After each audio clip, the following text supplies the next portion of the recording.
is Philippa, and she's going to talk about what it's like being a sarcoma nurse, clinical nurse specialist. Right. Right. Can you hear me? Oh, I can hear myself. Yes, it's working. It's working. Yeah, excellent. Right, it's really nice to be asked to come and speak today. I've been asked just to talk a little bit about my role, or the role of the clinical nurse specialist. So my name's Pip. It is Philippa, but my mother always used to shout Philippa at the shops when I was little, and so I prefer to be called Pip, otherwise I think I'm in trouble. So we're just going to look now. It's got to make sure these gadgets work right. Oh, it's because I have to point it. Okay, yeah, that's, oh, back a bit. Right, the reason I got this picture, this is Charlie Chaplin, you're right. It's, he lives on Lake Geneva now, so we went to see some friends in Geneva, and he was there. And the reason I've taken that picture is because it sort of shows a pathway. And often when we're talking about sarcomas in general, we're talking about pathways or journeys. And I think it sort of depicts how difficult it can be sometimes. It's not just a straight pathway. Interesting enough, I was at another meeting yesterday, and a patient with sarcoma was speaking, and he said he hated the word journey or pathway because he just didn't like it. So I don't know your views on that, but we often use a journey as a way of describing, you know, how things start off and what happens after that. Right, so I work for the sarcoma service in Oxford, and our aims are to deliver care to patients with sarcoma, either suspected or confirmed. So we start right from the beginning, from the point of patients being referred, and then throughout. And I'm presuming you're all familiar with what sarcoma means. Do you want me to say it too? So, yeah, okay, so it's basically tumours of flesh is the Latin definition. So bone and soft tissue. For the bone sarcomas, we are actually a commissioned service. So that's directly commissioned service from the government to look after bone sarcomas. We're one of 5 centres in England that are commissioned to do that service. So patients should be referred to us rather than being treated locally. The 5 centres are Oxford, London under Stanmore and UCL in London, Birmingham, Newcastle and Oswestry on the west. We're also a specialist centre for soft tissue sarcoma. So obviously this is where the GISTs come in. We treat patients from all the 3 sites in Oxford. There are 3 hospitals in Oxford, the John Radcliffe, the Churchill and the Nuffield Orthopaedic, and actually there's a 4th one, the Horton, which is out in Banbury. So that's the Oxford University Trust's 4 hospitals. And we run our sarcoma service from the Nuffield Orthopaedic, that's the centre, and we run our MDTs from there. And MDTs are multidisciplinary teams. I'll get the hang of this in a minute. Okay, so the responsibility of the service, obviously, are to look after people from referral. We have a number of other things that we have to do. We have business meetings every month, so we run the service having a regular business meeting, and as many people as possible from the MDT are meant to attend that. We have governance meetings to make sure that we're abiding by the rules and sorting out any problems that crop up. We have national commissioning groups meetings, and that's related around the bone sarcomas. We also work with the Thames Valley Cancer Network, which are under change at the moment, so I'm not quite sure what's going on there, but they support the service a lot. We have site-specific meetings, so TSSGs. We meet every 6 months for those. We're also involved with the Bone Cancer Research Trust and Sarcoma UK, so the charities support the service a lot and our patients. And then there's the research side of things, which probably Baz talked to you about, possibly this morning, and the British Orthopaedic Oncology Society and the British Orthopaedic Association. So there's quite a bit going on.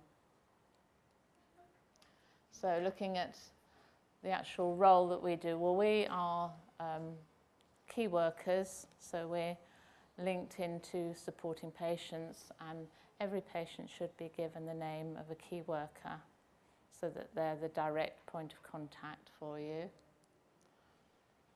And this stemmed back from the 2004 NICE guidelines that every patient with a cancer diagnosis should have a link or key worker attached to them.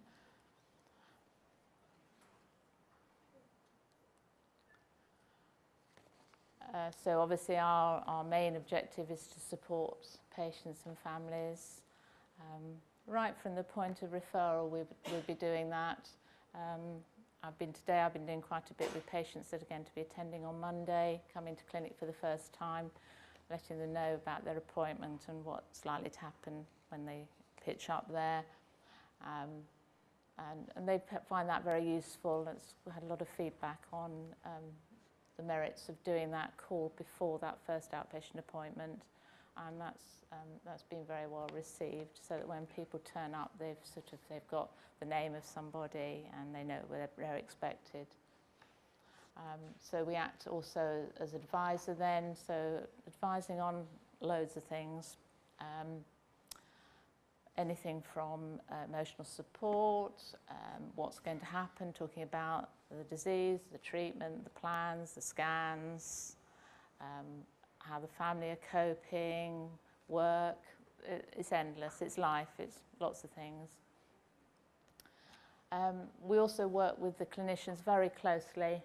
We need to, it's quite complex, I mean, GIST is quite complex, and then sarcoma in total is a very complex cancer. So we work very closely with the clinicians and support them. And we are an active member of the multidisciplinary team, and the sarcoma team is made up of many clinicians, because by the nature of sarcoma, you can have a sarcoma really anywhere from the top of your head to the bottom of your feet. So that obviously involves a lot of different surgeons. So we have orthopedic surgeons, we have gastrointestinal surgeons, spinal surgeons, a big plastics team. We have the oncologists, both clinical and medical. We have pathologists, radiologists. So then we've got the nursing side, we've got occupational therapy and physiotherapy. So there's a very big group of us that work together to run this service.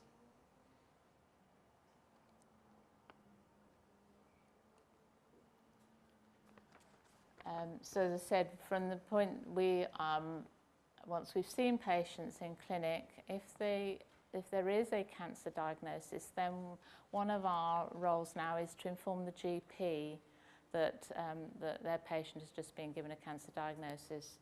And the reason for this mainly was that clinic letters can take quite a long time to get out of the old dictaphone onto paper and wing its way to the GPs and to you. So we always like to let the GPs know what's happening, because obviously it might be that the patient's had a cancer diagnosis and would want to go and talk to their GP about it. So we always try and make sure they get a notification within the first 24 hours after having a diagnosis. We're here, as I said, to support the service and to act as a link. And we do quite a lot of referrals on, dependent on what stage any one patient is at. So we might refer to limb prosthetics, possibly if amputation's involved. We might refer to primary care for support, perhaps, or for palliative care, or for district nursing support, or for psychological support, or perhaps to the benefits department for some help with advice on looking at benefits and income. Next to your health is your wealth, and that always seems to be a fairly big concern for people, and rightly so. So we always make sure that we get the support that's needed. Another one of our roles is then to support the nurses and other professionals in the hospital, because when our patients are coming in and you're going for operations, then obviously the ward staff need to be aware of where you're at and how much support you need. So do quite a lot of education on that. I'm running some training sessions for our nurses at the Nuffield, and I know some of the oncology nurses are coming over for that. So we try to make sure that there's plenty of training available. And Brooks do quite a lot of educational for our nurses, a lot of modules that we encourage them to attend.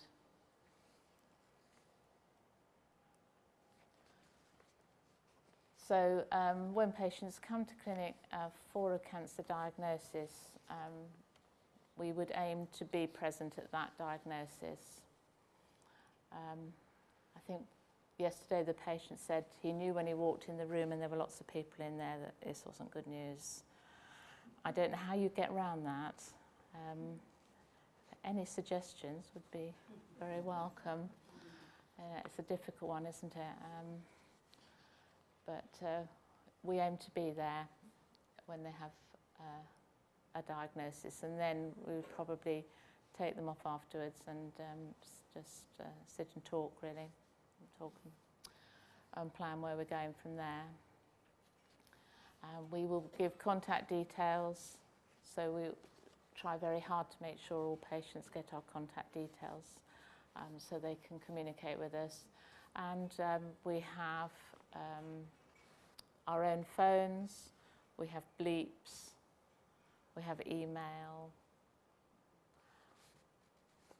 So there's no reason for not being able to get hold of us. Working on mobile phones at the moment. We don't have mobile phones, but I'm working on that. But there's plenty of opportunity for, and lots of people are actually using the email now, which is quite nice. It's slightly sort of more informal communication, and people keep us up to speed with what's going on with them, which is nice. And then we can do the same if they need to know about appointments and things. We can do it via email. We also obviously provide information in paper form, but there is a new way of providing information which I'm hoping I can show you if we can connect to the internet. And as I said, we refer for support, so and then we liaise with the community support teams. So this is the patient information. I don't know if anybody's familiar with this. Information prescriptions. This is reasonably new out, and this is an online service for patients with cancer, and it's got a wealth of information on there. It's designed for us as the public, but also for the professionals to use.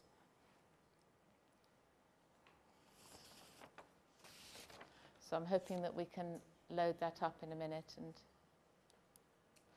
and have a look at it.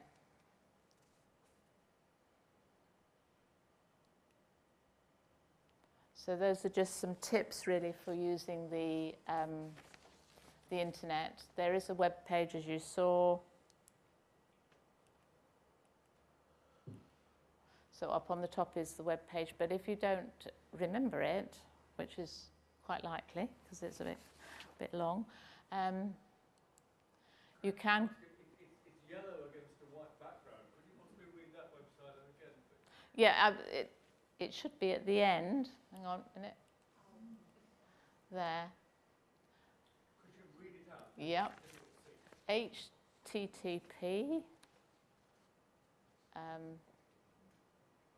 2 dots. //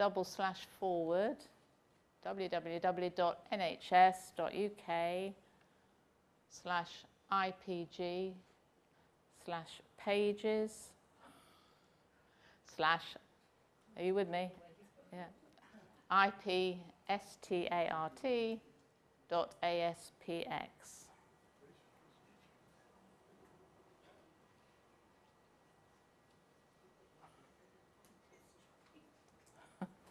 Have you got that? Alternatively, if you Google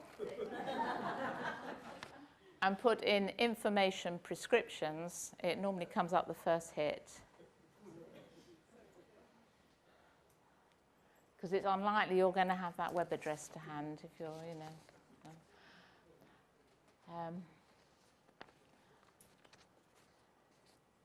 The second one is probably not particularly pertinent to you. That's more for the professionals, because if we're doing repeat things.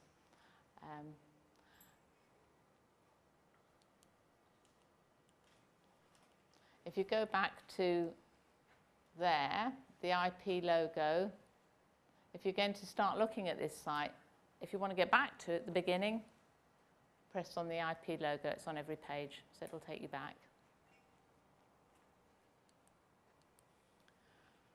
It's got an A to Z of listings here. So it says create an information prescription, and you put in, I'll tell you now, there's nothing under GIST. All right, yet,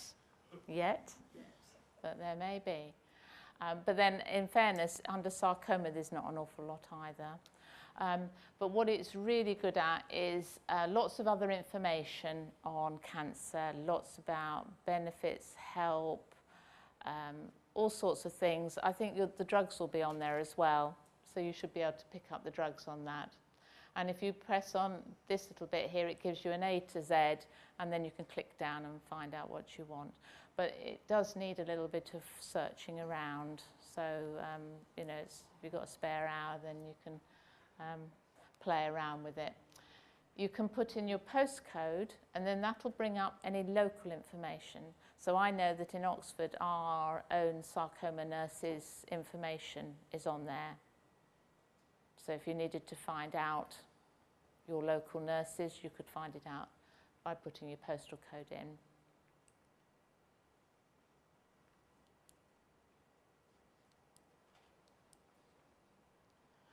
The most useful one I find is under C for cancer and rehabilitation, and that's got loads of information on it.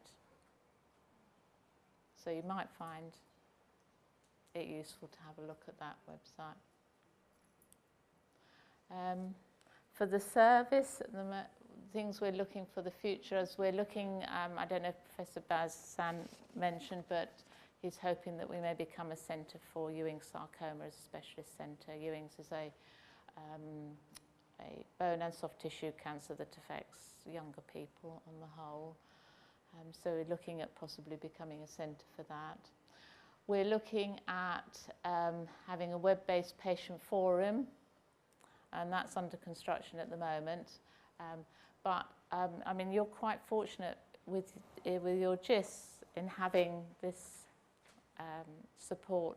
Are you a society or this group? Yeah, you know, you've got you're ahead of us really, and sarcoma is much more difficult to offer because of the diversity of it. But GIS actually you seem to be very well supported. But we are hoping to have a web-based forum for Oxford, so obviously you could link into that. We're looking at teaching packages for the ward nurses, so they're more familiar. We're looking at more nurse-led clinics here. A lot of the work that we do with the GIST is done at the Churchill Hospital on the oncology side. And you've met Professor Hassan today, and his new colleague is Sarah Pratrap. Are there any Oxford patients here? Just one, right? Okay. So most of the patients that we see follow up just are seen at the Churchill Hospital.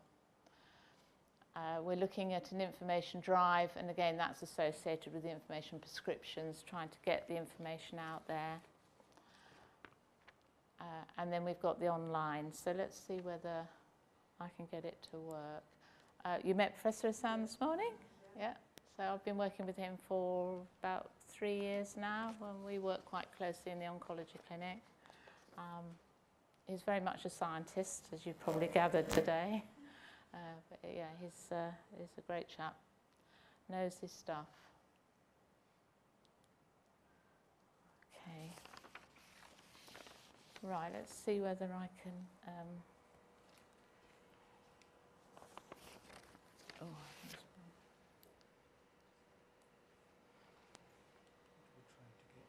I'm going to try and link onto that if I can. I should be able to. I doubt you. Is that clickable? It probably is. With a little bit of luck. Is that supposed to be clickable? Ooh, I think you're winning. Oh yes, it has. It's come up. You're in business. Yeah. Hey. Should we just make that go to full screen? Use all the space. Right. Okay, lovely. So I'll just go through this a little bit with you. So, information prescription service. So, available to anybody. You can. This is really for us from the point of view of working. It means that we can actually register any information that we give to patients, which is quite important because there's been a lot of audit work done on patient information and whether we're getting it right or not. And I think there's still a lot of work to do out there. So one way of us using this system is that we can then audit what we're giving. I don't know, any comments on patient information? Any passionate thoughts about it? Good, not very good? No? Well, certainly the feedback from National Audit and there's been a recent Pippa survey and some of us didn't come out great on information provision for patients. So this is something that we've obviously got to work on and improve, but with the login really is so that we can audit things. Right, so if we go down, so if you say you want to... Right, so this comes up with A through to W, and then you can pick. So if you feel that there's something you'd like to find out about, you can actually search through. So you can go to, as I said, cancer and rehabilitation.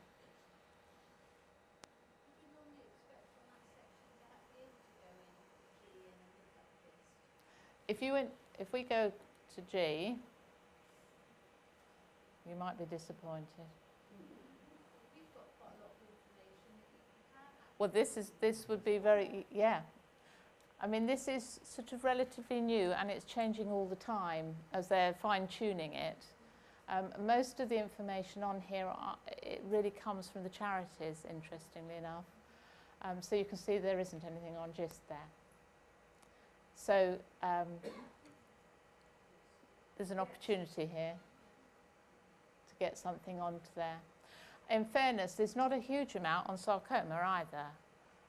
But as I said, that's because the sarcoma soft tissue, there's a few bits. There's four pieces on sarcoma, and there's about 50 types of sarcoma. So there's more work to be done really on this. So you can see there's cancer in children, there's cancer, they're all children, then cancer rehabilitation. So could you have it so that it was linked to just what the case are? Yeah, some of them will link through. Some of them, when you go through, will link through. So you could put in here the Oxford if you wanted to see if there's anything locally to you. Or you needn't worry if it's just general. And then,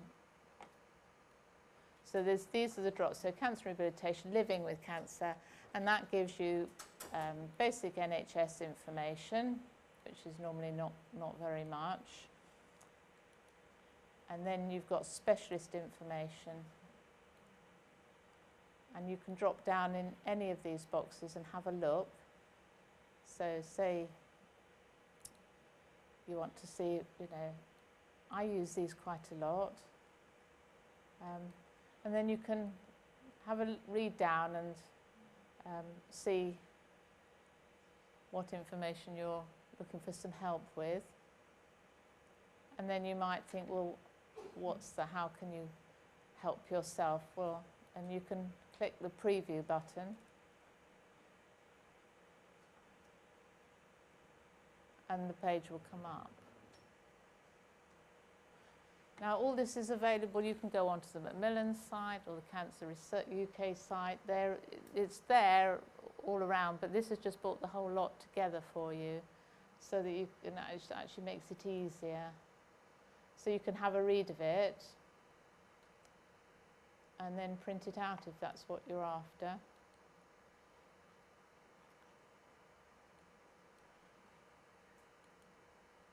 So there's life after cancer. So there's a whole lot of information there for you to find out. And then there's some local stuff. So if there's anything local, so as I said, probably the most useful is perhaps finding out if you've got a specialist nurse locally to you.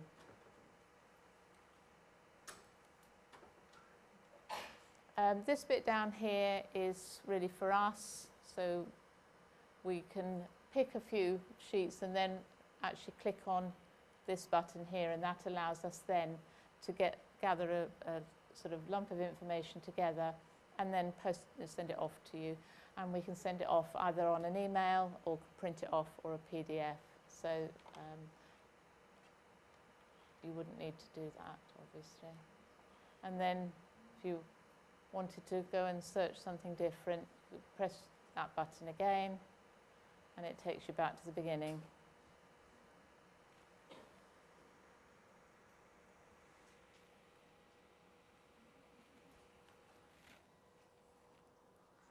Right.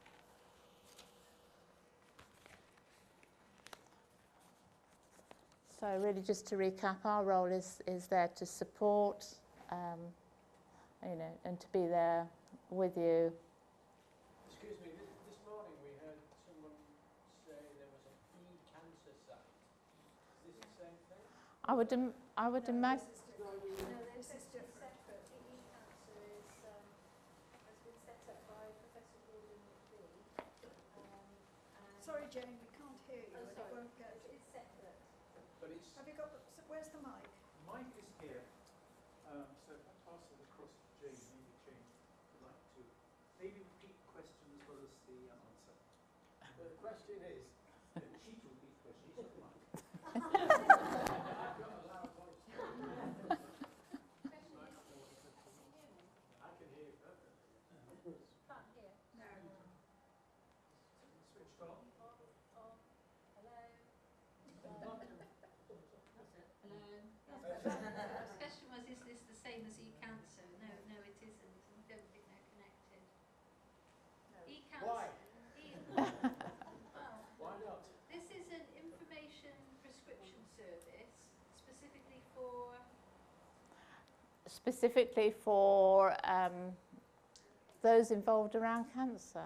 So this, as I said, this is a website that you can access. It's not just for the professionals, although obviously unless you know about it, you're not likely to be accessing it. So it was basically put together to gather information so that onto one site, so that it was much more easily accessible. So this is an NHS?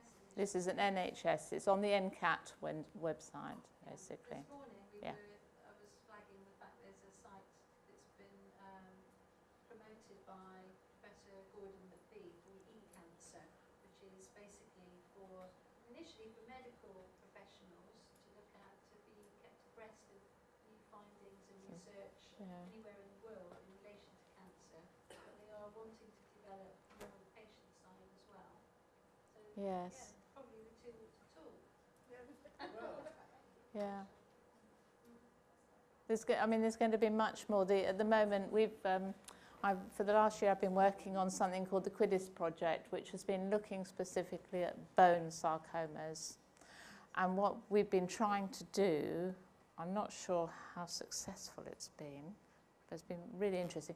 We've been trying to make a generic pack of information so that if you have a bone sarcoma, the information you'd get in Newcastle will be the same as the one you got down in Southampton, for argument's sake, so that it would be, you know, one set of information. It's just not that easy. No. You can't do it, actually, because treating patients around the country is always slightly different. Things are never quite the same. So you can provide so much information, but then a lot of it comes down to where you're being treated and what that surgeon does as opposed to the chap down the road. But I think this is a really good start. I think this sounds like it's more patient-focused. The other one is currently more profession-focused and research, but obviously I'm interested in that because we need to find out whether there is any information relevant to research in GIST. Yes, So yeah. They're not quite the same. Yes. But certainly there's a facility for putting information on here for GIST. So it sounds as though we ought to give you all the information we've got, yes. and you can put it on here. Yeah, we'll get because, it on. our website is referred to by CRUK as a source of good information. Unfortunately, it got the address wrong. So no, you can't actually access that, but we have told them they've got the address wrong. Yes. But they obviously have looked at it in the past and think the information we provide on our website is reliable. So maybe you can have a link to our website as well. Yes, I mean, as I said, some of them will link through as well, which is quite useful. And the other good thing about this is that once information goes onto the site, it has to be updated every 2 years. Right. So it can't just go on there and sit there forever. Yeah. So, you know, it will be taken off if it isn't updated after 2 years. Well, thank you very much. This has been quite an eye-opener for me in, you know, what the specialist nurse does. I know the specialist nurses that I deal with, but to actually have their role specified has been very interesting. So thank you very much, Pippa. You're welcome. Or Pip, sorry.